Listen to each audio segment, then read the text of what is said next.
All right, let's dive in. Today, we're taking on reflective practice. Sounds good.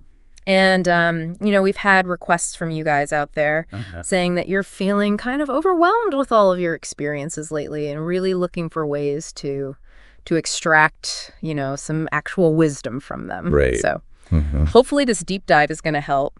We've got a YouTube video on Gibbs's reflective cycle. Okay. And we've also got this pretty comprehensive PDF document about reflection and reflective writing. Sounds good. So yeah. Hopefully between those two sources, we'll be able to unlock some of the secrets of turning those everyday experiences into valuable lessons. Absolutely. And, it's fascinating how often we actually reflect without even realizing it. Oh, interesting. Just think about that time when you tried a new recipe. Okay. And it was a total flop. Oh. What did you do the next time you tried to make it? I probably looked up a different recipe. Right. Or you adjusted the ingredients. Yeah. You added a little bit more salt, or you took out some sugar. Yeah. That's reflection in action. That's a really great point. So I guess it's not this mystical practice, but something that we're already kind of doing naturally. Yeah. How do we take it to that next level and make it a little bit more intentional? Right. And that's where these frameworks like Gibbs' reflective cycle really come in handy. Okay. This cycle that's featured in the YouTube video that you sent me really gives us a roadmap for diving deep into our experiences. Okay. And it all starts with describing the situation. Okay. What happened, when did it happen, and who was involved. Got it. Really setting the scene. Okay, so we're just laying the groundwork. Yeah, absolutely. What comes next? Then we tap into our feelings. Oh, okay. So how did this experience make you feel? Were you excited? Right. Confused? Frustrated? This is where we acknowledge those emotions. Okay. That play a crucial role in shaping our experiences. Right. And our responses. I like this already. Right. Sounds a lot like therapy. Well, there are definitely parallels. Yeah. But remember, the focus here is on learning and growth. Yeah. And by acknowledging those feelings, we gain valuable insights into our own motivations and our reactions. Okay. So the next stage is evaluation. Gotcha. What went well? What could have been better? Right. This is where we start to analyze that experience objectively. Okay, so we're moving beyond just feeling. Right. And into critically thinking about what worked and what didn't. Exactly. Okay. And this leads us to the heart of the cycle, which is the analyze phase. Okay. And here we ask those why questions. Right. Why did things unfold the way they did? Were there any underlying assumptions, biases at play? What external factors might have influenced the outcome? This is where we put on our detective hats and start digging deep. This is where it gets really interesting. It's like peeling back the layers of the onion to really understand the root causes. Precisely. And this deeper understanding allows us to move to the conclusion stage. What did you learn from this experience? What could you have done differently? What will you do the same next time? This is where we start to bridge the gap between past experiences and future actions. Oh, okay. Right. So we're extracting those valuable lessons Yes. and turning them into actionable insights. Right. And to solidify those insights, we move to the final stage, which is creating an action plan. Okay. What concrete steps will you take based on your conclusions? This could be anything from seeking out new information to practicing a specific skill. Okay. Or even changing your approach to similar situations in the future. Wow, Gibbs' cycle really does take us on this journey from just simply recounting an experience to analyzing it, drawing conclusions, and formulating a plan of action. Right. What I'm curious about is how does reflective writing fit into all of this? Well, reflective writing is the key to capturing those insights and making them tangible. It's about translating those thoughts and feelings into words. And, that helps solidify your learning and track your growth over time. So it's like hitting the save button on those valuable insights, making sure they stick with you. Right. Now, the document that you shared talks about different methods of reflection. Could you break those down for us? Absolutely. So the document highlights 3 methods: question-based, open, and synthetic. Okay. So question-based reflection provides a more structured approach. Gotcha. Using predetermined questions to guide your thinking. Okay. And this can be really helpful for those who prefer a more organized framework. So instead of staring at a blank page, wondering where to begin, you've got prompts to help you get there. Right. Okay, got it. Then there's open reflection, which allows for a more free-flowing exploration of thoughts and feelings. Okay. This might involve brainstorming, free writing, or even just talking things out with someone. Okay, so this one is a little bit less structured, more organic. Yeah, absolutely. It allows for more flexibility. Got it. And finally, there's synthetic reflection. Okay. And this involves combining different methods. This is where you look for connections and themes in the material that you've already generated and weave it all together into a cohesive narrative. So it's about connecting the dots. Yes. And seeing the bigger picture. Exactly. Now, this document also mentions Kolb's learning cycle. Yes. How does that relate to Gibbs and to reflective writing? Well, Kolb's learning cycle, much like Gibbs's, emphasizes the cyclical nature of learning from experience. Okay. It starts with concrete experience, the doing stage, which aligns with the description phase in Gibbs's. Okay, so both models emphasize the importance of grounding your reflection in a specific experience. Exactly. Got it. Then comes reflective observation, where you step back and think about what happened and how you felt. And this mirrors those feelings and evaluation stages in Gibbs. Oh, I see the parallels here. So we're reflecting on the experience from these different angles. Exactly. Then we move to abstract conceptualization, where we draw conclusions and make sense of the experience. This is similar to the analysis and conclusion stages in Gibbs's. So we're extracting those key takeaways, Right. Forming those aha moments. So precisely. Okay. Finally, we have active experimentation, where we apply those lessons to future situations.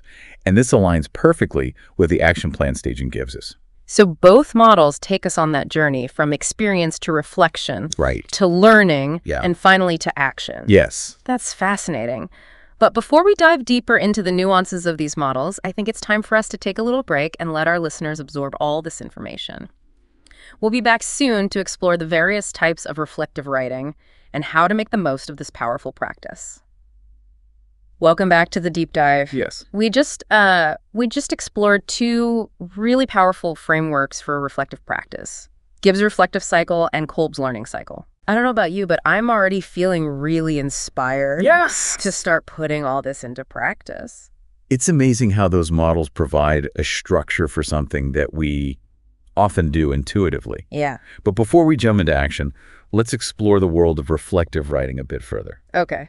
Yeah, the document that you shared provides some really great guidance on how to structure our reflective writing. Right. And even offers a handy list of phrases to get us started. Yeah, those phrases are like little keys that unlock those deeper levels of reflection. Okay. For example, this made me aware that really encourages us to pinpoint those aha moments, those sudden realizations that shift our perspective. Right. So instead of vague statements like, this was a valuable learning opportunity, we're prompted to articulate the specific insight gained. It's like shining a spotlight on those key takeaways Exactly. that might otherwise get lost in the jumble of thoughts and emotions. Exactly. What are some other phrases that you find particularly helpful? I really appreciate the prompt. I found this important because it pushes us to connect the experience to our broader goals and values. Right. We're forced to ask ourselves why this particular aspect resonated with us and how it relates to our overall journey.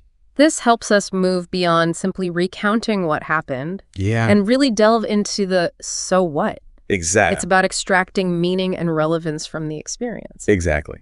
And then there's the next time I shall, Okay. which encourages us to translate those reflections into concrete actions. It's about bridging that gap between thinking and doing, between analyzing the past and shaping the future. It's like saying, okay, I've learned from this experience. Now, how am I going to apply those lessons moving forward? Precisely. Now, the document also highlights the importance of providing evidence to support our reflections. Yes. It's not enough to simply state opinions or feelings. Right. We need to back them up with concrete examples from the experience itself. So if we were reflecting on a team project that didn't go as planned, we wouldn't just say communication was poor. Right. We would actually provide specific examples of those communication breakdowns and explain how they impacted the project. Exactly. It's about grounding those reflections in reality and providing a clear rationale for our conclusions. Okay.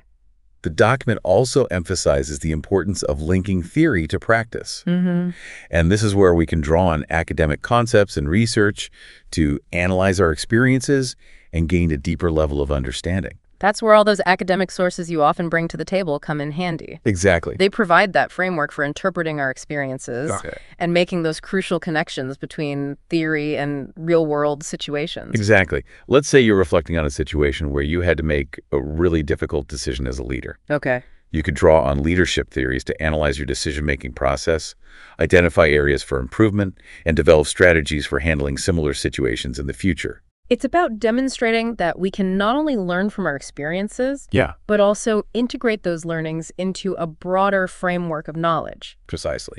Now, while honesty is crucial in reflective writing, Right. the document reminds us to maintain a balance between honesty and positivity. Yes. We want to acknowledge challenges and mistakes, Right. but the focus should be on learning and growth, not dwelling on negativity. Exactly. Yeah. The goal is to use those experiences as fuel for positive change. Okay. And lastly, the document cautions against being overly personal Right. or sharing information that's not really relevant to the reflection itself. So it's about maintaining that professional tone Yes. and making sure that our writing serves the purpose of learning and development. Exactly. Remember, reflective writing is often shared with others, whether it's a professor, a supervisor, or a trusted colleague. Mm-hmm. So it's important to be mindful of our audience and the overall objective of the reflection. It's about striking that balance between authenticity and professionalism, between personal insight and objective analysis. Exactly. Now, this document also outlines various types of reflective writing. Yeah. Can you walk us through those? Of course. So it mentions reflective logs or blogs, essays, portfolios, and reports. Okay. Each serves a different purpose and has its own unique structure. Mm-hmm. A reflective log or blog is kind of like a personal journal Okay. where you can capture those ongoing reflections as they happen. Right. This can be incredibly valuable for tracking your progress over time, identifying those recurring patterns in your experiences, and capturing those fleeting aha moments before they fade away. It's like having a running commentary Right. on your own growth and development, Exactly. which you can refer back to as needed. Right. A reflective essay, on the other hand, is a more structured piece of writing Okay. where you delve deep into a specific experience or theme. Got it. It's often used in academic settings to demonstrate your understanding of a topic, but it can also be a powerful tool for personal reflection as well. So while a log captures those day-to-day reflections, Right. an essay allows you to step back and analyze a specific experience in more depth. Precisely. Then we have the reflective portfolio, Okay. which is a curated collection of evidence that demonstrates your learning and skills development. Okay. This is especially relevant in professional settings, where you want to showcase your accomplishments and your capacity for self-reflection. It's like a highlight reel Yeah, of your growth, showcasing your ability to learn and evolve over time. exactly. And finally, we have the reflective report, Okay. which is a more formal document that evaluates a specific experience or project. Gotcha. It's often used in business settings to document lessons learned, make recommendations for improvement, and inform future decision-making. So it's about taking those individual reflections and turning them into actionable insights that can benefit the entire team or organization. Precisely. Now, I know we've covered a lot of ground here, but I think it's important to emphasize that reflective writing isn't just about following a set of rules or adhering to a specific format. Right. It's ultimately about cultivating a mindset of continuous learning and growth.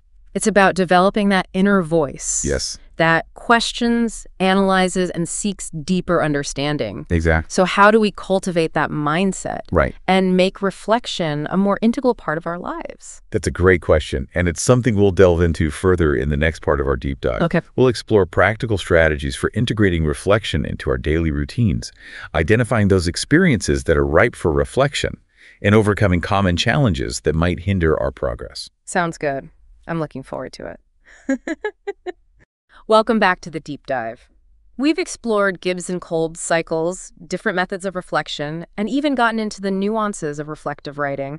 I feel like we've really unpacked the how of reflection, but what about the what? What kinds of experiences should we be reflecting on? That's a great question. And honestly, almost any experience can offer valuable insights if we approach it with a reflective lens. Okay. But some situations naturally lend themselves to deeper reflection. Like what? Think about challenging experiences, those moments when you faced setbacks.